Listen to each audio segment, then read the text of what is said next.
Stirling Castle, located in Stirling, is one of the largest and most important castles, both historically and architecturally, in Scotland. The castle sits atop Castle Hill, an intrusive crag, which forms part of the Stirling Sill geological formation. It is surrounded on three sides by steep cliffs, giving it a strong defensive position. Its strategic location, guarding what was, until the 1890s, the farthest downstream crossing of the River Forth, has made it an important fortification from the earliest times. Most of the principal buildings of the castle date from the 15th and 16th centuries. A few structures of the 14th century remain, while the outer defences fronting the town date from the early 18th century. Several Scottish kings and queens have been crowned at Stirling, including Mary, Queen of Scots, in 1542. There have been at least 8 sieges of Stirling Castle, including several during the Wars of Scottish Independence, with the last being in 1746. When Bonnie Prince Charlie unsuccessfully tried to take the castle. Stirling Castle is a scheduled ancient monument, and is now a tourist attraction managed by Historic Scotland. History. Early history. Castle Hill, on which Stirling Castle is built, forms a part of the Stirling Sill, a formation of quartz dolerite around 350 million years old, which was subsequently modified by glaciation to form a crag and tail. It is likely that this natural feature was occupied at an early date, as the hill fort is located on Gowan Hill, immediately to the east. The Romans bypassed Stirling, building a fort at Dune instead, but the rock may have been occupied by the Mare at this time. It may later have been a stronghold of the Manor Gododin, and has also been identified with a settlement recorded in the 7th and 8th centuries as Iudeu, where King Penda of Mercia besieged King Oswy of Bernicia in 655. The area came under Pictish control after the defeat of the Northumbrians at the Battle of Dunnectan 30 years later.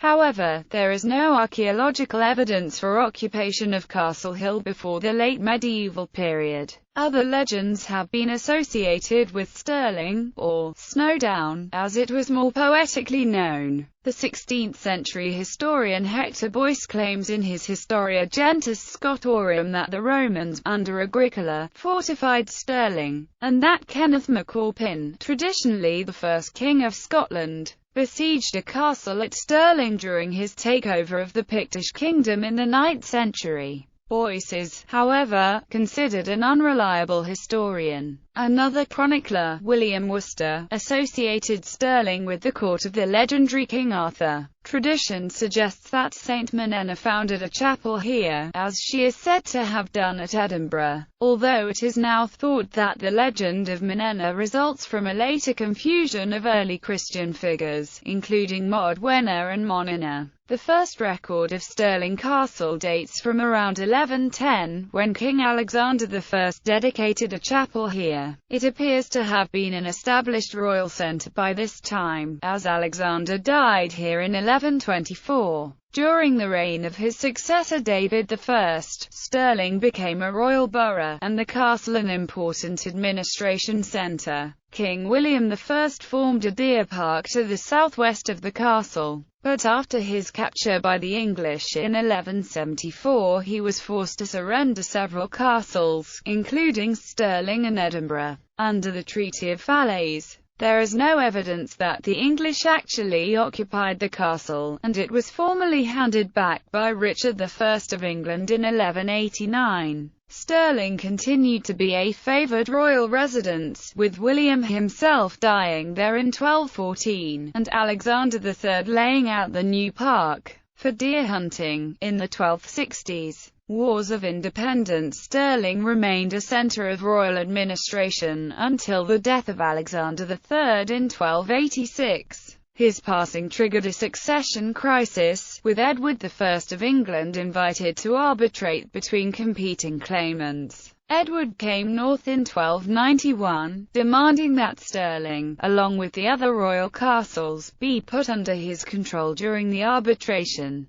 Edward gave judgment in favour of John Balliol, hoping he would be a puppet ruler, but John refused to obey Edward's demands. In 1296, Edward invaded Scotland, beginning the Wars of Scottish Independence, which would last for the next 60 years. The English found Stirling Castle abandoned and empty, and set about occupying this key site. They were dislodged the following year, after the victory of Andrew Moray and William Wallace at the Battle of Stirling Bridge. Many of the garrison were killed during the battle, after which the English commanders Sir William Fitzwarren and Sir Marmaduke Twenge retreated into the castle. However, they were quickly starved into surrender by the Scots. Next summer, the castle changed hands again, being abandoned by the Scots after the English victory at Falkirk. Edward strengthened the castle, but it was besieged in 1299 by forces including Robert Bruce.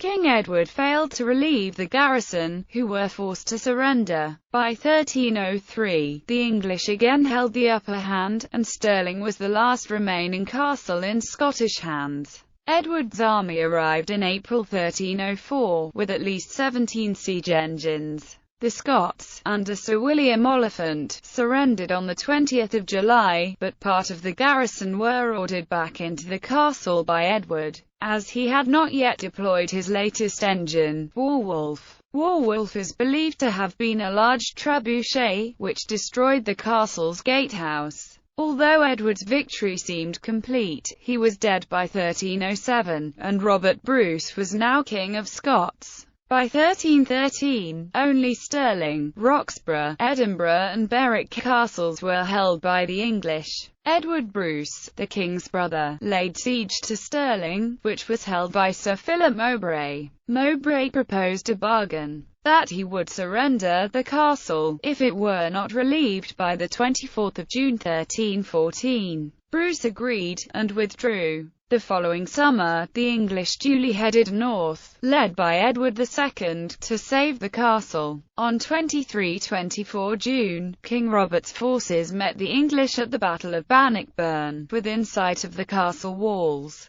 The resulting English defeat was decisive. King Edward attempted to take refuge in the castle, but Mowbray was determined to keep to his word, and the English were forced to flee. Mowbray handed over the castle, changing sides himself in the process. King Robert ordered the castle to be slighted, its defences destroyed to prevent reoccupation by the English. The war was not over, however. The Second War of Scottish Independence saw the English in control of Stirling Castle by 1336, when Sir Thomas Rokeby was the commander, and extensive works were carried out, still largely in timber rather than stone. Andrew Murray attempted a siege in 1337, when guns may have been used for one of the first times in Scotland. Robert Stewart, the future King Robert II, retook Stirling in a siege during 1341 to 1342. Maurice Murray was appointed as its keeper, who, in the words of Andrew of Winton, in Forsyth at Greshamley, Farish he was in full mighty. In 1360, Robert de Forsyth was appointed governor of Stirling Castle, an office he passed on to his son John and grandson William, who was governor in 1399. Early Stuarts under the early Stuart kings Robert II and Robert III, the earliest surviving parts of the castle were built. Robert Stewart, Earl of Menteith, Regent of Scotland as brother of Robert III, undertook works on the north and south gates. The present North Gate is built on these foundations of the 1380s, the earliest surviving masonry in the castle.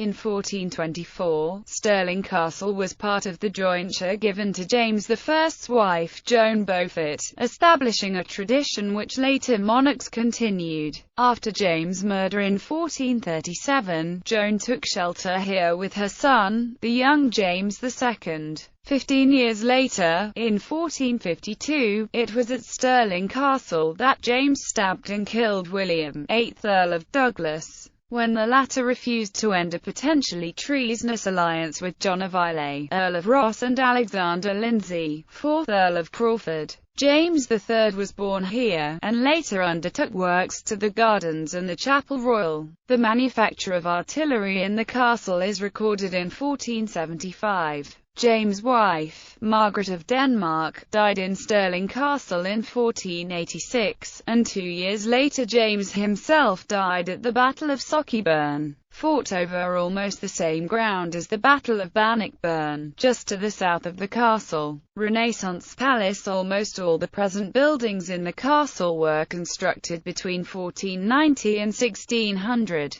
When Stirling was developed as a principal royal centre by the Stuart kings James IV, James V and James VI, the architecture of these new buildings shows an eclectic mix of English, French and German influences, reflecting the international ambitions of the Stuart dynasty. James IV kept a full Renaissance court, including alchemists, and sought to establish a palace of European standing at Stirling. He undertook building works at the royal residences of Edinburgh, Falkland and Linlithgow, but the grandest works were at Stirling, and include the King's Old Building, the Great Hall, and the Forework. He also renovated the Chapel Royal, one of 2 churches within the castle at this time, and in 1501 received approval from the Pope for the establishment of a college of priests. The forework, of which little now remains, was derived from French military architecture,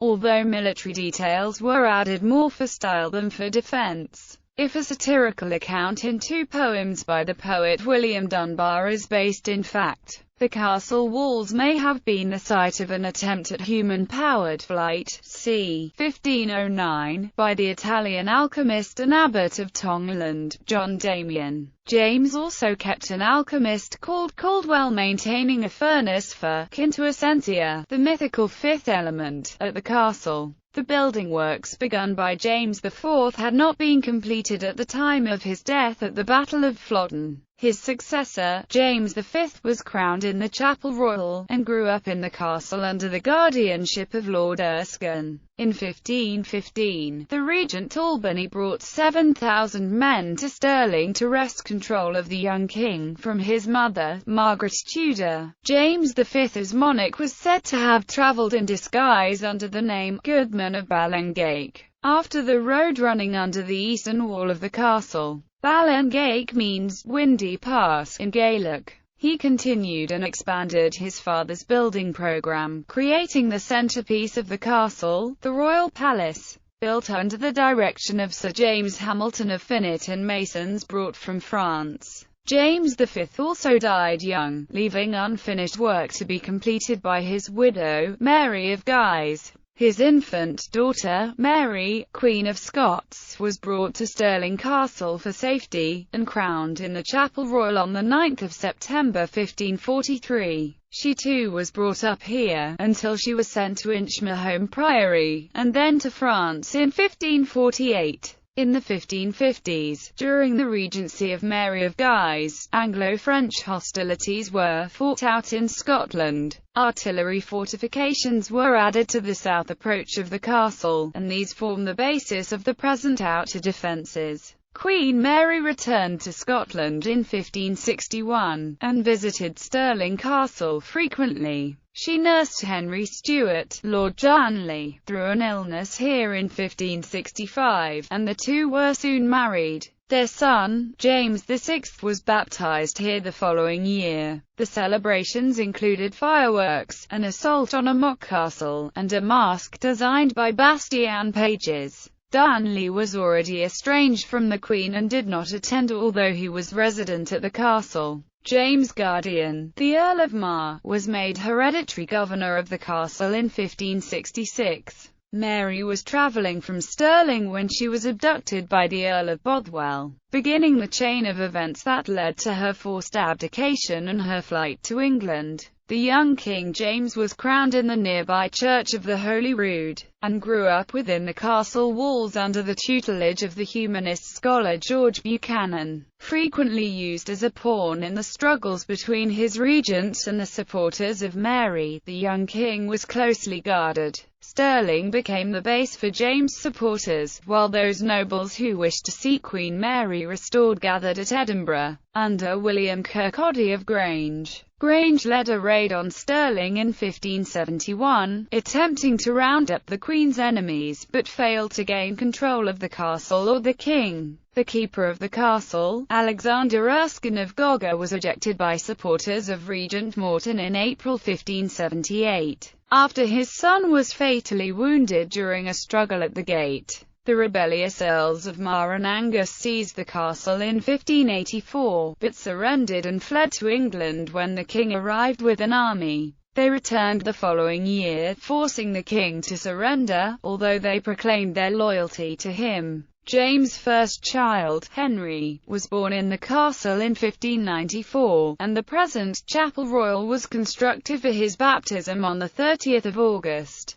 Probably built by William Shaw, the chapel completed the quadrangle of the inner close. Like his predecessors, Henry spent his childhood here under the second Earl of Mar, until the union of the crowns of 1603, when his father succeeded as King of England and the royal family left for London. Military fortress. After their departure, Stirling's role as a royal residence declined, and it became principally a military centre. It was used as a prison for persons of rank during the 17th century, and saw few visits by the monarch. James VI and I returned to Scotland in 1617, staying in Stirling during July. From 1625, extensive preparations were made for the anticipated visit of the new king, Charles I, including works to the gardens and painting of the Chapel Royal. Charles did not come to Scotland until 1633, and only stayed in the castle for 2 days. The castle did not feature in the civil and religious wars of the 1630s and 1640s. Following the execution of Charles I, the Scots crowned his son Charles II, and he became the last reigning monarch to stay here, living at the castle in 1650. The Royalist forces were defeated at Dunbar by those of Oliver Cromwell, and the king marched south to defeat at Worcester. General Monk laid siege to the castle on 6 August 1651, erecting gun platforms in the adjacent churchyard. After the garrison mutinied, Colonel William Conyngham was obliged to surrender on 14 August. Damage done during the siege can still be seen on the church and the Great Hall. After the restoration of Charles II, the Earl of Mar was restored as governor, and the castle was frequently used as a prison, housing several Covenanters. James, Duke of Albany, later King James VII of Scotland and II of England, visited the castle in 1681. During this time, the castle's military role became increasingly important, a powder magazine being built in the castle gardens, and a formal garrison installed from 1685. In response, he raised the standard of James Stewart, the Old Pretender, in the First Jacobite Rising. Government troops, under the Duke of Argyll, quickly moved to occupy the fortress, then advanced to Sheriff Muir to block Mar's way. The Battle of Sheriff Muir was inconclusive, but the rising was effectively over. The Second Jacobite Rising of 1745 saw Charles Edward Stuart lead his army of Highlanders past Stirling on the way to Edinburgh. Following the Jacobites' retreat from England, they returned to Stirling in January 1746. The town soon surrendered, but the castle governor refused to capitulate. Artillery works were set up on Gowan Hill, but were quickly destroyed by the castle's guns. Despite victory at Falkirk, the Jacobites withdrew north on 1 February. From 1800 until 1964, the castle was owned by the War Office and run as a barracks and recruiting depot for the Argyll and Sutherland Highlanders. Many alterations were made to the Great Hall, which became an accommodation block, the Chapel Royal, which became a lecture theatre and dining hall, the King's Old Building, which became an infirmary, and the Royal Palace, which became the officers' mess. A number of new buildings were also constructed, including the prison and powder magazine, at the Nether Bailey, in 1810. Queen Victoria visited in 1842, and the Prince of Wales in 1859. 20th century efforts to restore the buildings to their original state are still ongoing. The Great Hall has been restored. The royal lodgings have now been returned to something approaching their former glory. A major program of research and representation, lasting 10 years and costing £12 million, was completed in summer 2011. Since January 2002, the Tapestry Studio at Westdean College has been working on a recreation of the Hunt of the Unicorn tapestries, 4 of which are now hanging in the restored Queen's Presence Chamber in the Royal Palace. Historians studying the reign of James IV believe that a similar series of unicorn tapestries were part of the royal collection. The team of weavers visited the cloisters, part of the Metropolitan Museum of Art, New York City, to inspect the 15th-century originals, and researched medieval weaving techniques, color palettes and materials. The weavers are working both at the college in West Sussex, and at a studio at Stirling Castle. The project is due for completion in 2014. Stirling Castle remains the headquarters of the Argyll and Sutherland Highlanders, although the regiment is no longer garrisoned there. The Regimental Museum is also located within the castle.